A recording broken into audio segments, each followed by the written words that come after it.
그날도 어김없이 부엌에서는 된장찌개 냄새가 피어올랐다. 며느리는 아침 일찍 일어나 시어머니보다 먼저 부엌에 섰다. 비록 아이는 없었지만 아내로서 며느리로서 할 수 있는 모든 걸 다 하고 싶었다. 그러나 그 마음은 매번 벽처럼 차가운 말에 막히곤 했다. 애도 못 낳는 게 밥은 뭐 하러 해?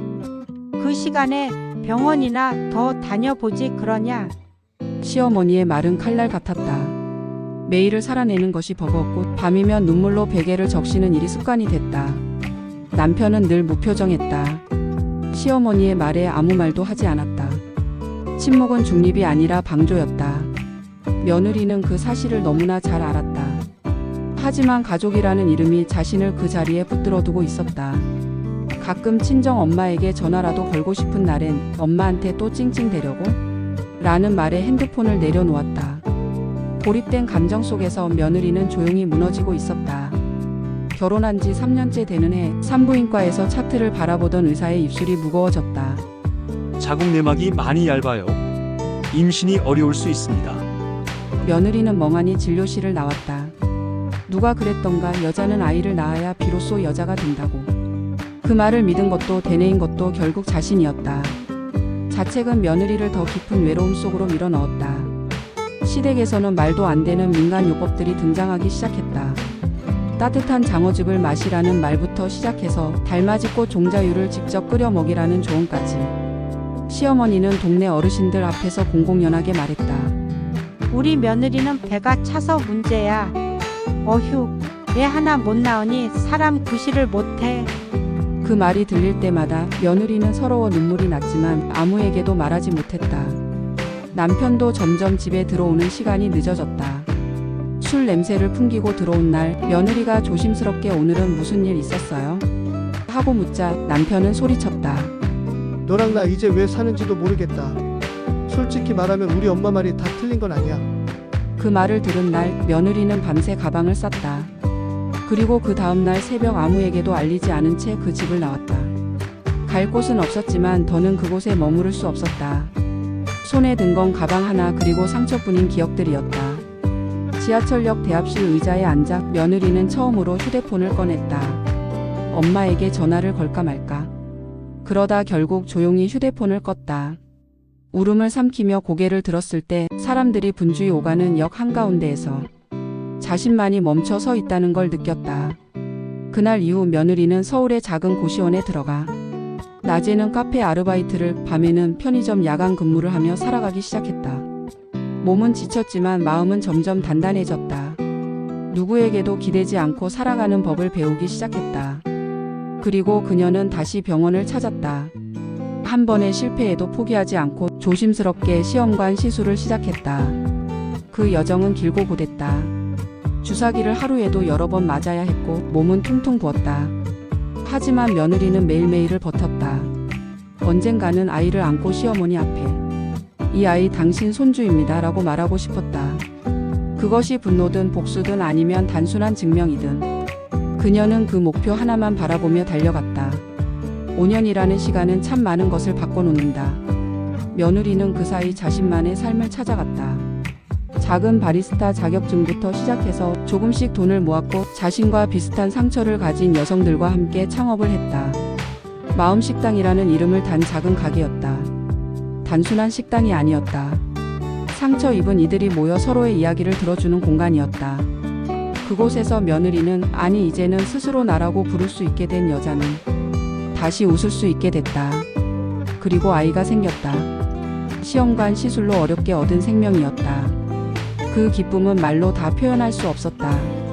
쌍둥이였다. 병원에서 심장 소리를 들은 그날 그녀는 눈물로 의사의 손을 붙잡았다. 살아있는 느낌이에요. 처음으로요. 아이들을 지켜내기 위해 밤새 일을 하면서도 절대 자신을 소홀히 하지 않았다. 정기검진, 영양제, 휴식, 그리고 무엇보다 아이들을 향한 끝없는 대화. 엄마가 정말 많이 기다렸어. 넌 꼭 세상에 와줄 거지? 아이들이 셋돌이 되던 해 그녀는 결심했다. 돌아가자. 그곳으로. 손주들을 안겨줄 시어머니에게. 원망이 없었던 것은 아니었다. 하지만 이제는 자신도 어른이 되었고 아이들의 외할머니만큼 친할머니의 사랑도 필요하다는 걸 알았기 때문이다. 서울에서 시골집까지의 길은 멀었다. 열차를 타고 버스를 갈아타고 마지막엔 걸어서 골목을 따라 내려왔다. 오랜만에 본 그 집은 생각보다 작고 낡고 조용했다. 초인종이 울리고 문이 열리기까지 몇 초. 그 짧은 시간이 그녀에겐 마치 몇 년처럼 길게 느껴졌다. 문을 연 시어머니는 처음엔 멍한 표정이었다. 그리고 손에 아이 2명이 들려있는 걸 보더니 손을 덜덜 떨기 시작했다. 누구야? 며느리는 고개를 숙이며 말했다. 어머니 저예요. 많이 늦었죠? 시어머니는 말없이 며느리를 바라봤다. 눈빛 속엔 놀람, 두려움, 그리고 어딘가 모를 반가움이 섞여 있었다. 며느리는 다시 조심스럽게 입을 열었다. 이 아이들 어머니 손주예요. 시험관으로 어렵게 얻은 아이들이에요. 어머니께 꼭 보여드리고 싶었어요. 비난도 상처도 많았지만 그래도 이 아이들은 어머니의 손주니까요. 그 말에 시어머니는 두 무릎을 꿇고 주저앉았다. 눈물이 볼을 타고 흘러내렸다. 며느리는 놀라 황급히 다가갔다. 괜찮으세요? 시어머니는 떨리는 목소리로 말했다. 미안하다. 내가 너무 모질었구나. 그녀는 손을 뻗어 손주 중 한 명의 손을 살며시 잡았다. 아이는 낯선 손에 움찔했지만 곧 환하게 웃었다. 그 미소에 시어머니도 울음을 터뜨렸다.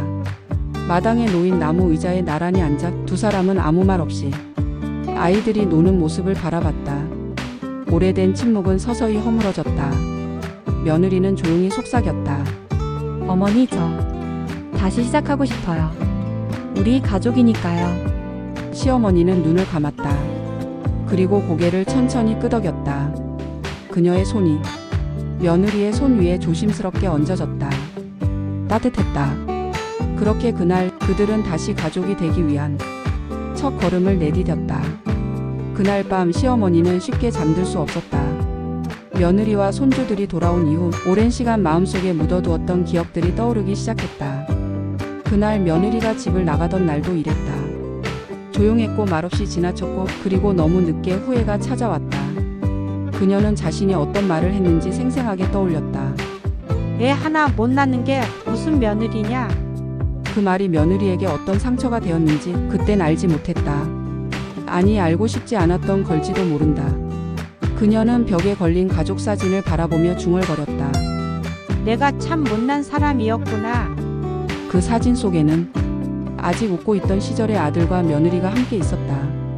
다시는 그 시절로 돌아갈 수 없다는 걸 알면서도 그때의 자신을 용서하고 싶어졌다. 그리고 무엇보다 다시 찾아온 며느리의 용기를 외면하고 싶지 않았다. 다음 날 아침 시어머니는 며느리에게 따뜻한 미역국을 끓여주었다. 몸이 약해졌을 텐데 많이 먹어. 며느리는 아무 말 없이 숟가락을 들었다. 그렇게 둘은 오랜만에 같은 식탁에 앉아 조용히 밥을 먹었다. 손주들은 마루에서 뛰어놀았고 아침 햇살은 그 집 안에 오랜만에 온기를 채워주었다. 며칠 뒤 마을 사람들은 놀라운 광경을 보게 됐다. 시어머니가 손주 손을 꼭 잡고 시장에 나와 있었다. 우리 며느리 쌍둥이 낳았어. 얼마나 이쁜지 몰라. 자랑스럽게 말하는 그녀의 눈빛엔 더는 예전의 매서움이 없었다. 부드럽고 따뜻한 할머니의 눈빛이었다. 그날 밤 며느리는 시어머니에게 조심스럽게 물었다. 어머니 정말 괜찮으세요? 제가 다시 여기에 있는 게 불편하지 않으세요? 시어머니는 고개를 저으며 미소 지었다. 내가 없었던 지난 5년이 더 불편했어. 그땐 몰랐는데 지금은 알아. 가족이라는 게 얼마나 귀한 건지. 며느리는 눈시울이 붉어졌고 시어머니도 천천히 그녀의 손을 감싸 쥐었다. 두 사람은 그 밤 많은 말을 하지 않았지만 서로의 진심을 온전히 느낄 수 있었다. 그리고 그 집엔 다시 웃음이 찾아왔다. 손주들의 웃음소리, 부엌에서 나는 칼질 소리, 그리고 시어머니의 낮은 콧노래. 며느리는 문득 이런 생각을 했다. 이제야 진짜 가족이 된 것 같다. 시간은 그렇게 흘러 계절은 또 바뀌고 있었다. 며느리는 마당에서 손주들과 함께 작은 텃밭을 가꿨고 시어머니는 그런 모습을 바라보며 말없이 고개를 끄덕였다.